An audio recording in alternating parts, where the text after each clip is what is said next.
Hello guys, welcome back to my channel. Back again with me, ADR Good Movies. In this video, I will invite you to watch a storyline. I kicked out my 3 fiancés in my second life. Before the storyline, don't forget to subscribe and like. Rather than being curious, let's continue by watching the video until the end of the story. Okay? Dahlia Whitmore was the beloved heiress of the prestigious Whitmore family, a woman who had everything but lost it all in a tragic first life.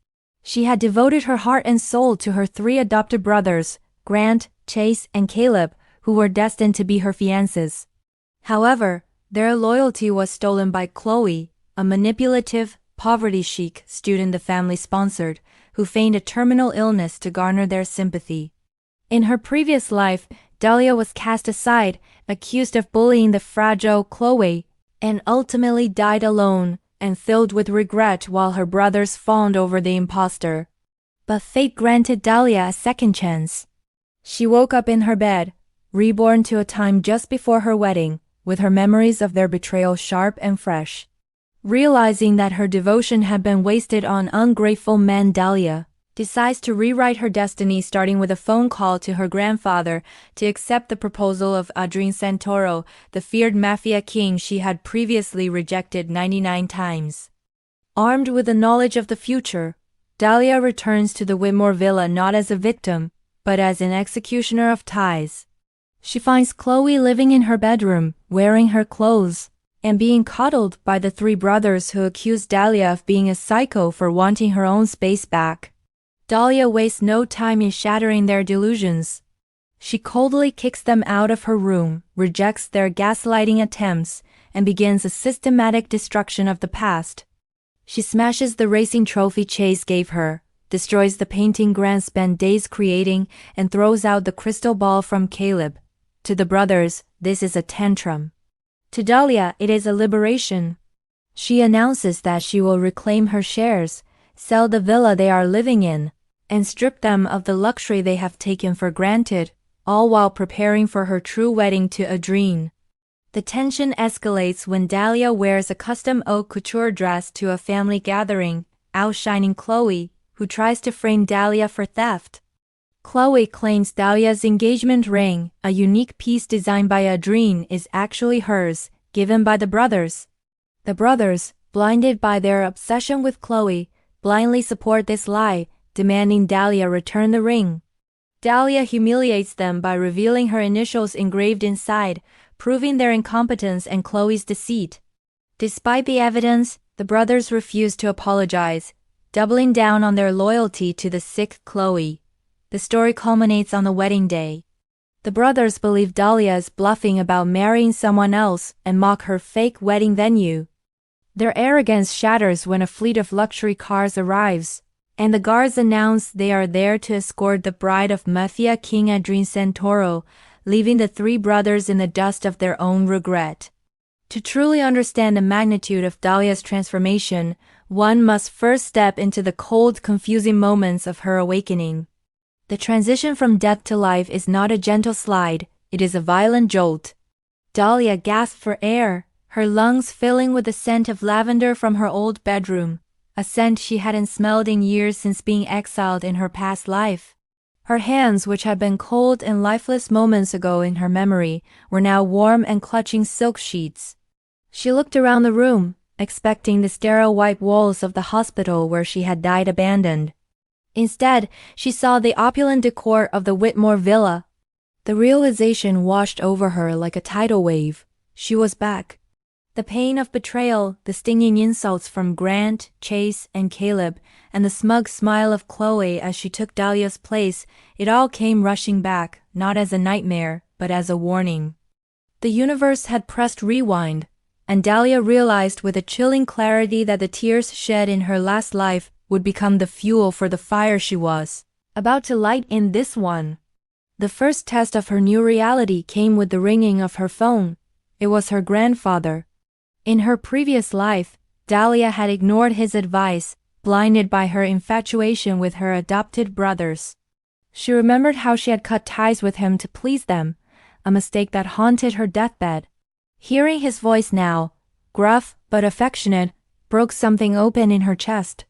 He mentioned Adrien Santoro, the man known as the Mafia king, a figure of fear and power who had relentlessly pursued Dahlia. In her past ignorance, she had rejected Adrien 99 times, viewing his dangerous world as incompatible with the fairy tale she tried to build with her brothers.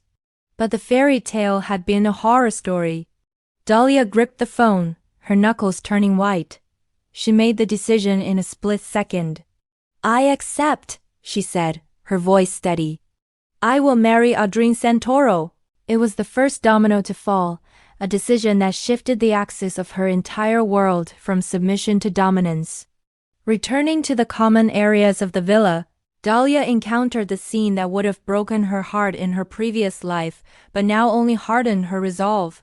There they were, Grant, the artist, Chase, the racer, and Caleb, the businessman. Her three fiancés, the men she was raised to marry, the men she loved. And in the center of their attention was Chloe. Chloe, the charity case the family had taken in, sat wrapped in a blanket, looking frail and pathetic, sipping soup that Dahlia knew was likely bought with Whitmore money. The brothers were cooing over her, their backs turned to Dahlia. It was a tableau of betrayal. They looked up as Dahlia entered, annoyance flashing in their eyes. "You're finally back," Chase sneered. "Chloe made you dinner, and you didn't even say thank you." The audacity of it, expecting the heiress to thank the usurper, almost made Dahlia laugh. The love she once held for them evaporated instantly, replaced by a cold, clinical disgust. The confrontation over the bedroom was the first battleground. Dahlia walked up the stairs to her master suite, the room with the best light, the room her parents had designed for her, only to find Chloe's cheap luggage unpacked on her bed. The brothers followed her, ready to defend their fragile angel. "Chloe needs this room to recover," Caleb stated, as if it were a fact of nature. "It has the best sunlight." In her past life, Dahlia would have argued, cried, and eventually conceded, desperate to not look selfish. Not this time. Dahlia looked at the intruder in her sanctuary. "I don't recall giving you permission to move into my room," Dahlia said, her voice cutting through the air like a whip. "Get out!" The shock on their faces was satisfying. They were used to a doormat. They were not prepared to face the landlord. The brothers attempted to use their favorite weapon, guilt. They painted Dahlia as the villain, the psycho bitch who couldn't share. They brought up the incident from the previous week, the lie where Chloe claimed Dahlia pushed her. "You still haven't learned your lesson," Grant lectured, his face twisted in self-righteous anger. "We locked you in the storage room so you would reflect on your jealousy." Dahlia remembered the cold, the darkness of that storage room, how she had cried for them to let her out. Now, looking at Grant, she didn't feel fear. She felt contempt. "I didn't push her," Dahlia stated flatly. "And I don't care if you believe me." She realized that their belief wasn't based on facts. It was based on who they wanted to sleep with. They wanted the damsel in distress, not the strong woman who challenged them. Chloe, sensing the shift in power, ramped up her performance. She clutched her chest, letting out a weak practice cough. "It's okay, guys," she whispered, her voice trembling. "I don't want to cause trouble. I'll move to the basement." It was a classic manipulation tactic, designed to make the brothers rush to her defense and demonize Dahlia further. And it worked, just as it always had. "See what you're doing?" Chase yelled at Dahlia. "She's sick, Dahlia. Have you no heart?" Dahlia watched the performance with the detached interest of a critic watching a bad play. "She has a very lively flush for someone who is terminally ill," Dahlia observed dryly. "If she's dying, she should be in a hospital, not in my bed." The breaking point of their shared history came with the destruction of the gifts. The room was filled with tokens of the past items Dahlia had once cherished as symbols of their love. Chase picked up a racing trophy. "This was my first win," he said, holding it like a holy relic. "I gave it to you." In her past life, Dahlia had polished it weekly. Now, she walked over, took it from his hands, and smashed it onto the hardwood floor.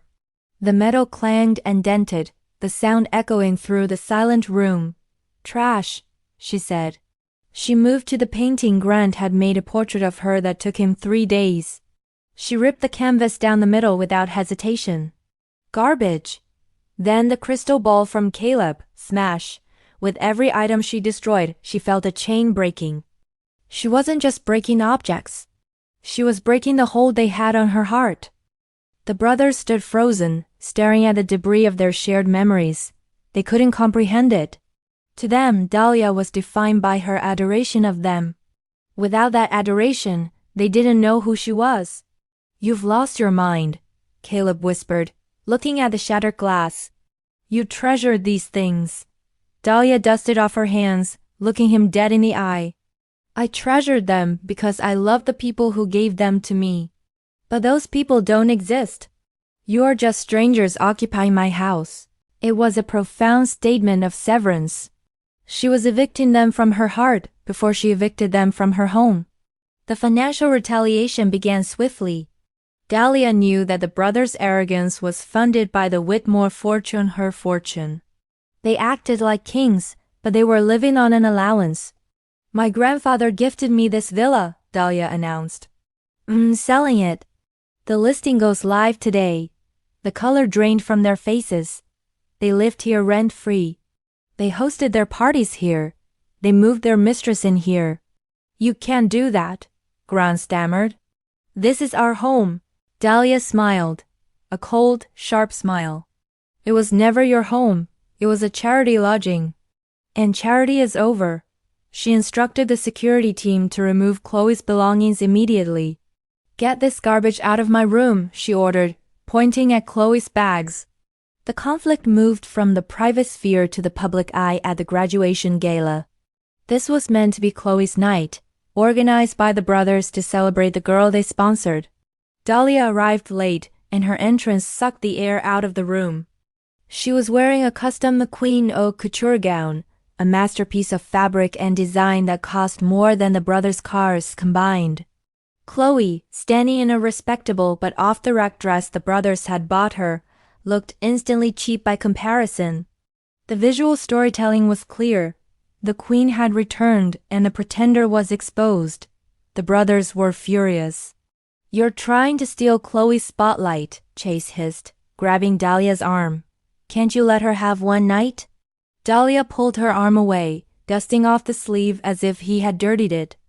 "I am wearing clothes that befit my station," she said. "If Chloe feels overshadowed, perhaps you should have bought her a better dress." It was a critique of their inadequacy. They played the role of rich benefactors, but compared to the true wealth of the Whitmore line, they were pretenders. Dahlia's refusal to dim her light to make Chloe comfortable was a radical act of self-love. She walked through the party, head held high, ignoring the whispers, knowing that she was the only person in the room who actually owned the ground she stood on. The tension exploded over the ring. On Dahlia's finger sat a magnificent diamond ring, a gift from Adrien Santoro, symbolizing their upcoming union. It caught the light, sparkling with a brilliance that drew every eye. Chloe, seeing the ring, decided to play her boldest card yet. She gasped, pointing at Dahlia's hand. "That's my ring," she cried out. "The boys gave that to me." It was a lie so brazen it was almost impressive. But the brothers, conditioned to believe everything Chloe said, immediately jumped on the bandwagon. "Dahlia, take it off," Grant demanded. "You stole Chloe's engagement ring, have you no shame?" The sheer stupidity of the brothers in this moment highlighted just how far they had fallen. They didn't recognize the ring. They didn't remember buying it, because they hadn't. Yet, because Chloe claimed it, they rewrote their own memories to suit her narrative. "We give Chloe so many rings, it's hard to remember," Caleb tried to argue, covering their confusion. "But if she says it's hers, it's hers." Dahlia looked at them with pity. They were puppets, dancing on strings held by a lyre. "You claim you gave her this ring?" Dahlia asked, her voice calm. "Yes," they chorused. "Then you must know what's engraved inside." The trap was sprung. The room went silent. The brothers exchanged nervous glances. They didn't know. Chloe stammered, "It says forever love." Dahlia laughed, a dark, humorless sound. She took the ring off and held it up to the light, or perhaps handed it to a neutral bystander to read. "It has my initials," Dahlia revealed, "DW and the designer's mark. It is a custom piece, one of a kind." The truth hung in the air, undeniable. Chloe had claimed a ring that was literally monogrammed for Dahlia. The brothers stood exposed as liars and fools. Yet, even in the face of this proof, they refused to apologize. "It doesn't matter," Grant grumbled. "You're just trying to embarrass Chloe." This refusal to admit fault was the final nail in the coffin of their relationship. Dahlia realized that no amount of proof, logic, or love would ever pierce the bubble of delusion they had built around Chloe. They wanted to be deceived. "You are protecting a thief," Dahlia said, putting the ring back on. "And in doing so, you have become thieves of the truth." She declared that she was revoking their privileges, no more shares, no more access to her accounts, no more bridesmaid roles for Chloe. "You have disappointed me beyond words," she told Grant. "After my wedding, we are strangers." The accusation of seduction was the ugliest moment of the saga. Late one night, Chase, drunk and belligerent, stumbled into Dahlia's room. He was confused, blurring the lines between the Dahlia he used to know and the woman he now hated. He tried to force himself on her, mistaking her for Chloe in his drunken haze, or perhaps trying to reclaim ownership over her. Dahlia fought him off, shoving him away. When the other brothers and Chloe arrived, hearing the commotion, the narrative flipped instantly. "Dahlia is trying to seduce Chase," Chloe shrieked. "Look at her." Chase, too cowardly to admit his actions, went along with it. "She came on to me," he lied. Dahlia stood there, adjusting her robe, looking at the three men she had once wanted to marry. One was a drunk assailant, the other two were blind enablers. "You disgust me," Dahlia said, her voice trembling with rage not at the accusation, but at the sheer waste of her past love. "I wouldn't touch you with a 10-foot pole." She realized that she had dodged a bullet. If she hadn't died in her first life, she might have married one of these men. She might have been trapped in a marriage with a man who would assault her and then blame her for it. Her death had been a mercy, and her rebirth was her salvation. As the wedding day approached, the brothers' denial reached pathological levels. Dahlia had sent them invitations, or rather, notifications of her wedding to Adrien. They laughed it off. "She's bluffing," Caleb said dismissively. "She's just setting up a fake wedding at the same time as ours just to get our attention." They were so convinced of their own importance that they couldn't conceive of Dahlia moving on. They believed she was obsessed with them. They continued planning their wedding to Chloe, booking the venue, buying the flowers lilies, because they thought Dahlia liked sunflowers, getting even that detail wrong in their arrogance. Dahlia, meanwhile, was preparing for war. She wasn't just planning a wedding. She was planning a hostile takeover of her own life. She coordinated with her grandfather and Adrien's team. She finalized the sale of the villa. The eviction notice was timed to arrive exactly on the brothers' wedding day. It was a poetic justice. Just as they pledged their lives to the usurper, they would lose the roof over their heads. Dahlia packed her bags, not with sadness but with efficiency. She was leaving nothing behind for them to cling to. On the morning of the wedding, the brothers found Dahlia in the hallway with her luggage. They smirked, exchanging knowing glances. "Going to your wedding?" Grant asked, using air quotes. "Why aren't you in a dress? Running away because your fake groom didn't show up?" They taunted her, believing she was fleeing in shame. Chloe joined in, wearing her wedding dress, a tacky, ill-fitting gown that Dahlia noted looked like a tampon. "Don't run away, Dahlia," Chloe mocked. "Stay and be my bridesmaid." "I forgive you." The level of delusion was staggering. They truly believed Dahlia was broken. Dahlia looked at them one last time. She memorized their faces not out of love, but to remember what mediocrity looked like. "I am going to my wedding," she said simply. "And you are going to your ruin." She didn't scream, she didn't cry. She simply walked past them to the front door. The brothers followed, eager to see her get into a taxi or walk away in defeat. They wanted to witness her humiliation to boost their own egos. They wanted to see the empty street where no groom waited. But the street was not empty. As the heavy oak doors of the villa swung open, the sound of engines filled the air. A convoy of black armored SUVs idled in the driveway. They were sleek, expensive, and dangerous vehicles that screamed power. Men in black suits, wearing earpieces and carrying themselves with military precision, stood by the cars. This wasn't a taxi service. It was a royal guard. The brothers stopped dead in their tracks. Their smiles faltered. Chloe gripped Grant's arm, sensing a threat she didn't understand. The lead bodyguard stepped forward.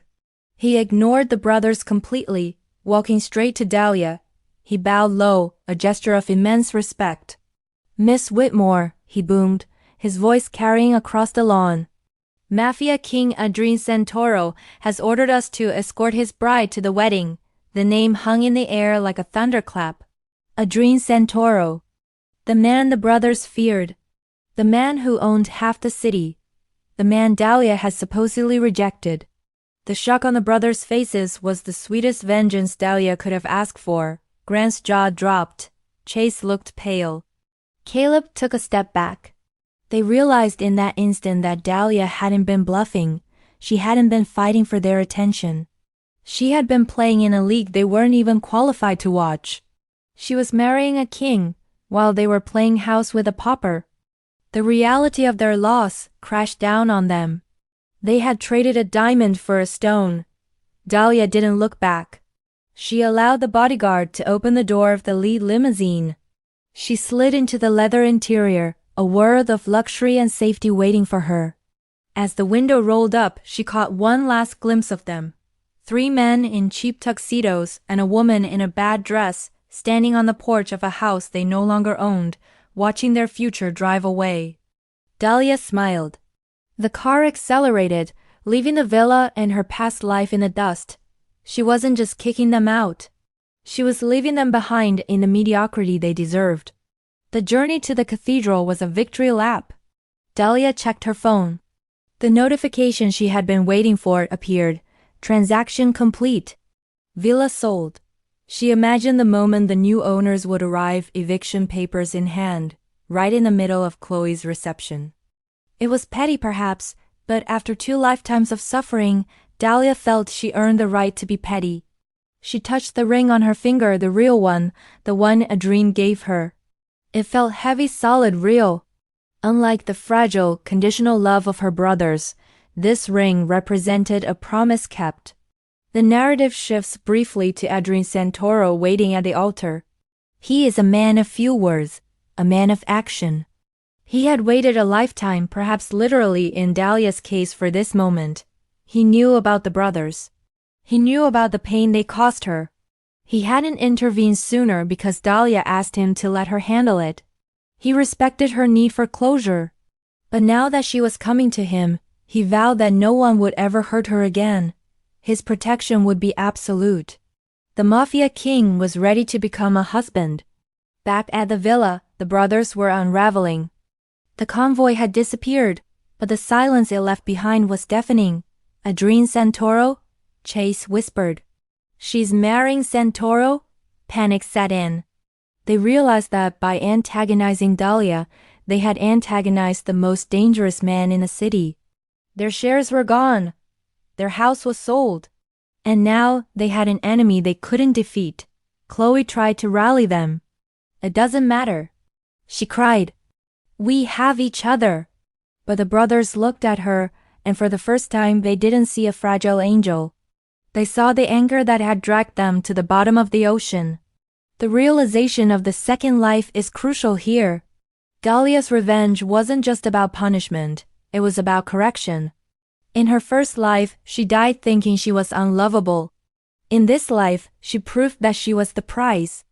She didn't just kick out her fiancés. She kicked out the version of herself that tolerated disrespect. She kicked out the girl who begged for scraps of affection. The woman in the back of that limousine was a new creation, forged in the fire of betrayal and cooled in the ice of indifference. The symbolism of the flowers, sunflowers versus Lily returns to Dahlia's mind. The brothers had bought Lily for Chloe, thinking they were Dahlia's favorites, confusing the two women even in their gestures of love. It symbolized how they had erased Dahlia's identity to make room for Chloe. By smashing the flowers earlier, Dahlia had rejected being a placeholder. Now, heading to Adrien, she knew the flowers at her wedding would be right. Because Adrien listened, Adrien knew her. The financial ruin of the brothers is the subplot that ensures the victory is permanent. Without Dahlia's money, the brothers are nothing. Chase can't race without a sponsor. Grant can't paint without a patron. Caleb can't invest without capital. They will turn on each other. They will turn on Chloe. The toxicity that Dahlia escaped will now consume them. It is the ultimate karmic cycle. Dahlia doesn't need to lift a finger anymore. Gravity will do the rest. The poverty chic comment from the beginning echoes at the end. Dahlia told Chloe that poverty chic worked for her. Now, Chloe and the brothers would get to experience real poverty, not the chic kind. They would learn the value of the things they destroyed. They would realize that the garbage Dahlia threw out was actually their future. The irony is a bitter pill they will be swallowing for the rest of their lives. The role of the grandfather is the unsung hero. By supporting Dahlia's decision to marry Adrien, he validated her agency. He saw through the brothers years ago. His acceptance of the Mafia king shows that he values Dahlia's safety and happiness over social propriety. He is the patriarch Dahlia deserved, contrasting sharply with the weak, easily manipulated brothers. As the limousine approaches the church, Dahlia takes a deep breath. She is leaving behind the toxicity of the Whitmore heirs drama. She is stepping into a world of danger, yes, but also a world of loyalty. The Mafia might be criminals, but they understand code. They understand debt. They understand family. In a strange twist, the criminal underworld is safer for Dahlia's heart than the polite society she left behind. The wedding ceremony is the climax of her liberation. She walks down the aisle, not toward a man who pities her or tolerates her, but toward a man who worships her. She sees Adrien's eyes filled with intensity and relief. She realizes that her second life isn't just a redo, it's an upgrade. She didn't just survive. She leveled up. The final image of the story should be the contrast. Cut between the brothers arguing in the driveway of the sold villa, realizing they have nowhere to go, and Dahlia kissing Adrien at the altar, surrounded by opulence and security. The brothers are trapped in the mess they created. Dahlia is free. The screen fades to black on Dahlia, a smile that says she won the game she didn't even know she was playing in the first life. I kicked out my 3 fiancés is a story of radical self-respect. It teaches that sometimes you have to burn the bridge to stop the enemy from following you. Dahlia Whitmore burned the bridge, the house, and the memories, and in the ashes she found a crown. She is no longer the victim of a tragedy. She is the heroine of a triumph. And the 3 fiancés? They are just footnotes in the biography of a queen.